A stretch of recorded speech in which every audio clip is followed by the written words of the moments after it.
out at beautiful Bartlett Lake. It's outside of Cave Creek, Arizona. It's dark 30. 5 o'clock in the morning. That guy is here again. So we're just putting along here. Linda does not like going fast. We're not going this slow either. On a boat without a seatbelt. It freaks me out. You want this? No, I got the oh, you know what handle right here. So we're gonna get the boat up on plane. We're heading back to the river, which is the Salt River that feeds this lake. Here we go.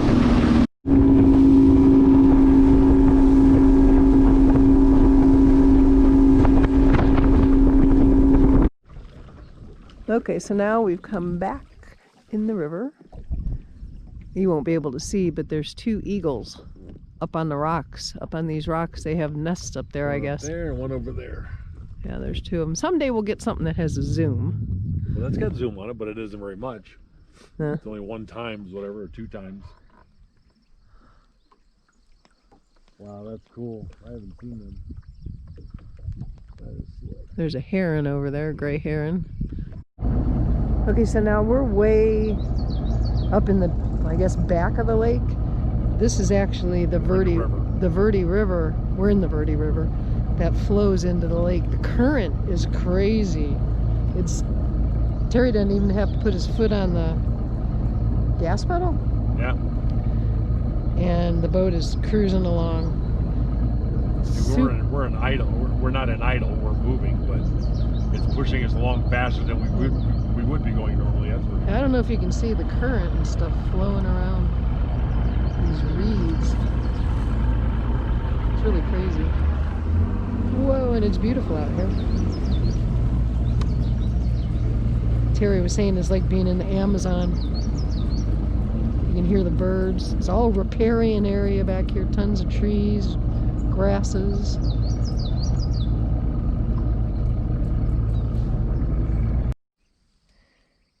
So we found a perfect little beach. Got the trolling motor as an anchor stuck in the ground there a little bit. I am going to pick, well, you can see the prickly pears. They're starting to turn, but there's still a lot of green ones. Looks like someone's camped here.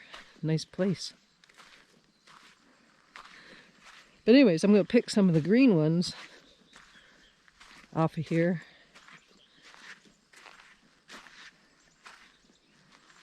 You can see them there. I'm going to take them home, burn the prickers off of them. They're called, what, glocknids or something like that. The little fine prickers.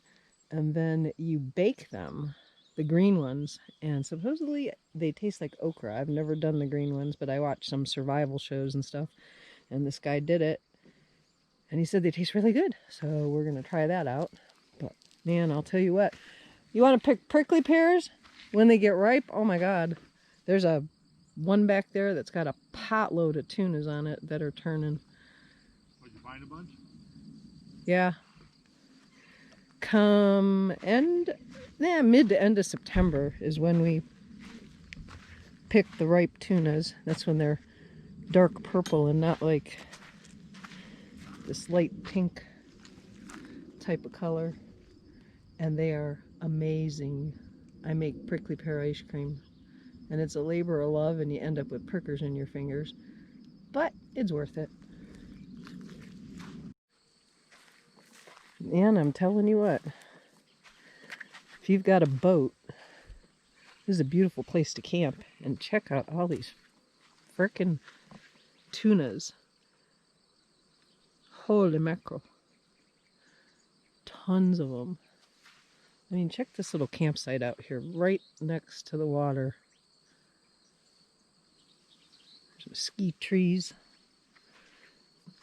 Whoever was back here before was a pig, and they left all sorts of junk all over the place.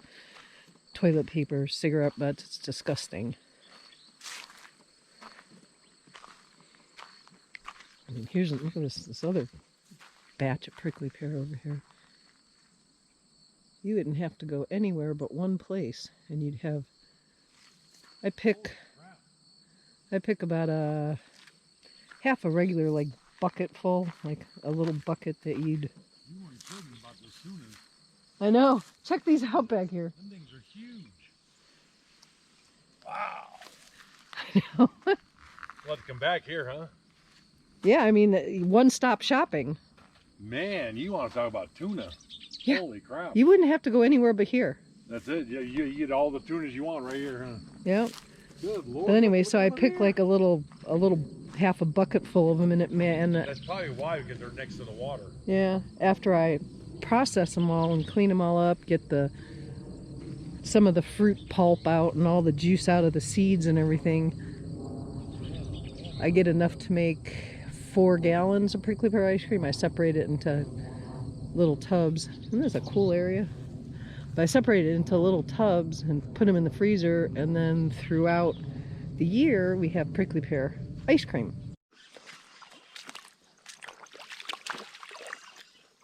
Got one of the many Monsters. doohickeys. Monster bass. So what are you using, that blade bait again? No. Ned rig. Ned rig. Mud bug. Off he goes. Mud bug. You get it as soon as they hit the water. Mud bug, Ned rig. As soon as they hit the water, you hit it.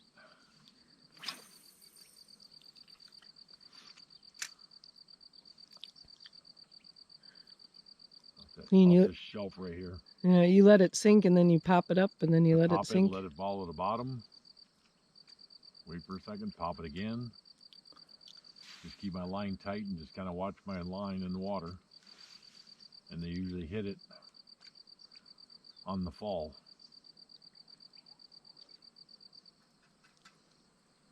It's usually the case, that's why I pop it.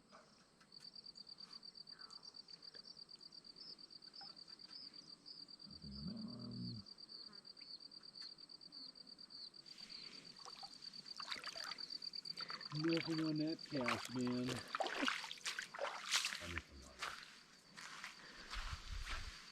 Here comes the fish. Here comes the fish. Mesquite pod. Edible. The hard beans inside, if you eat them, have like almost a caffeine effect. And once you get through the tough skin, right around the seeds, if you find some good ones, it's almost like kind of sweet, yummy.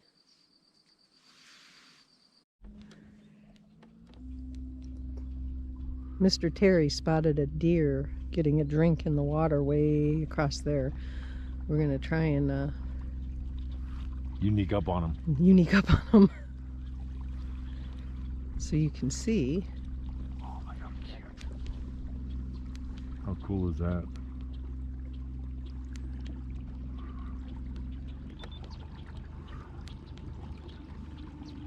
He's got horns too. Can you see them? You should be able to by now. Quiet whisper. They're very sensitive.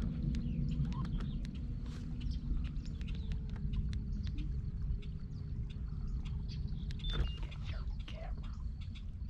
Get your camera. Before he goes away.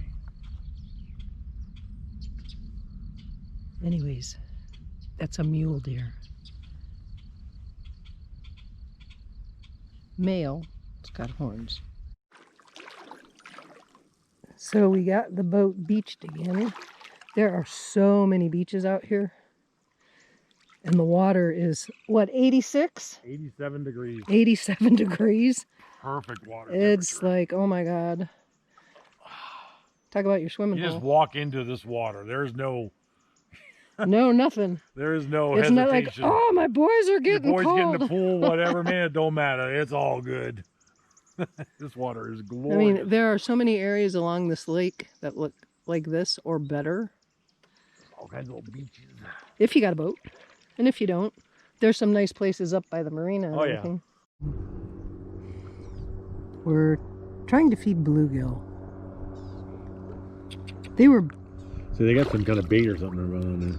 pecking on my fingers. You see them? I got that ball of. Oh, look at them! See, you know my fingers. You're like, they got food. Check them out.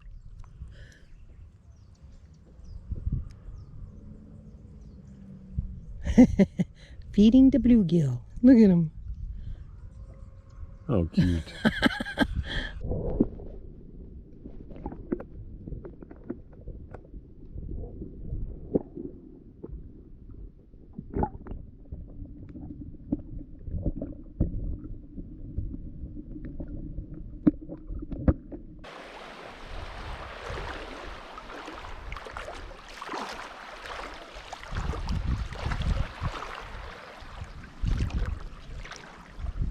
Be a great way to. Check it out.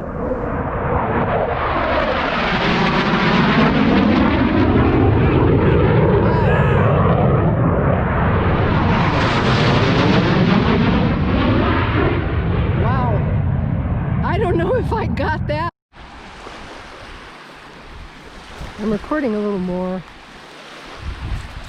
for informational purposes so I can identify if this is in fact, I think it's hackberry, because this tree is huge and wolfthorn doesn't get that big. Have to check it out when we, well, actually I got pictures in my phone. Okay, so as you know, I was looking at those bushes with the orange berries thinking they were hackberries. Came to that conclusion. Looked in my phone, looked at the pictures, and it is in fact desert hackberry. A little bit too late in the season. They're kind of like shrivelly, dehydrated, kind of almost. But they taste like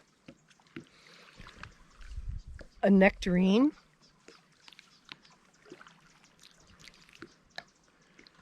Which is cool because there are bushes of them out here. So we got to catch them earlier in the year.